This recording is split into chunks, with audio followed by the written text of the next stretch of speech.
Because some people just they don't necessarily know what, like for example, what an LOI is.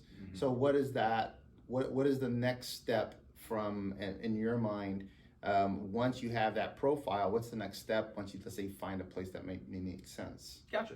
So first off, I mean, the next step, once you identify the space that might make sense. Of course, I'm assuming we went through the space is good to go. It isn't in need of a major build out. The tenant can pretty much say, okay, this is the space I want to move in. Okay.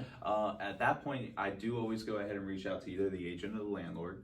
Like I said, kind of at the very beginning of the or very end of the tenant profile, I want to go ahead and understand the landlord's needs. I want to understand what the agent might be able to tell me about their landlord. Yeah. So I'll contact them, understanding, okay, what's most important about this deal? Is it the financials? Is it just the rent, pretty much? Is it longevity? Is the landlord looking for guaranteed income? If he wants a tenant in the space for an X amount of time. Right. So I always like to talk, even before a non-binding letter of intent. I always like to talk to the other party about what's most important to them.